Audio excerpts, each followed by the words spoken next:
Hello everyone, I'm going to show you how to make your own house blend by showing you how to make my house blend, but then you can start from there. So, house blend is really just that different roasts of coffee, if you're getting really serious about it, different strains or like breeds of the same coffee, all bring out different flavors, profiles, and things. If you saw my Canadiano guide, it was very much that I'm oriented around, very roasty, smoky, chocolatey, dark chocolate, hot chocolatey coffee. So I am going to show you how to make my own house blend. So the very first thing is that I start with the French roast. French roast is super like 10 on the dark scale, basically burnt to a crisp, but still coffee flavored coffee. In a lot of cases it's far too just bitter and smoky strong for most people, myself included, to just go full bore with French roast. But that's not to say that it doesn't have some really fantastic smokiness. And then, you just go with the espresso blend. It's dark, it's espresso-y. Oh, you can't even see in the bag. It's dark and espresso-y, and yeah, that's good. So, real quickly, you'll see this and then the video will be done. I go for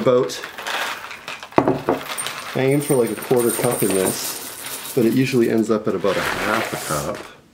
See this? Kind of like that. And then you just take your espresso blend and you kind of just top it off. I'm actually going to use my final little leftovers here. Interesting how different brands have different tones. So, oh man, I wish you could see it a little bit easier. The French roast is at the bottom, and then this Kirkland espresso is in the middle, and then on the top here, you still can't really tell too hard, but these top beans are really quite caramelly brown compared. So all you do, now that you've got this, and as you can see, it's not, I go above because I can do a little bit extra coffee, but throw this in your grinder, make sure to grind it all, and stir the grounds thoroughly so that you get, the French and the things combined. And they do the best the day after they've rested for a little bit. The very first grind, right into a coffee ends up being a bit disparate.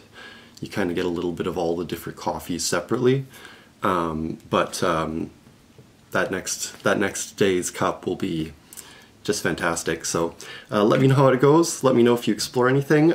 Small quick side thing is I've tried adding a little bit of medium and or medium dark roast, just to, my idea is like to bring out caramel and like the medium tone flavors rather than the smoky dark chocolate like burnt woody stuff. But interestingly enough, a little bit of it makes the dark roast taste strange and sour and kind of like meat, which is strange because when you flip it on the other side and you have a predominantly medium roast and you add a little bit of my house blend, it tastes really nice and smoky, just like you added a little bit of smoke to an otherwise nice coffee.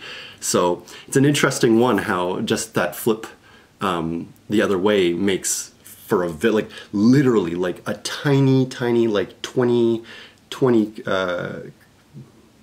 whatever bean layer on top of medium, and it's just like, whoa, what is this?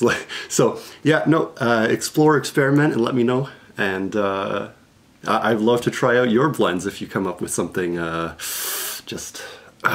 so good luck and happy coffee making.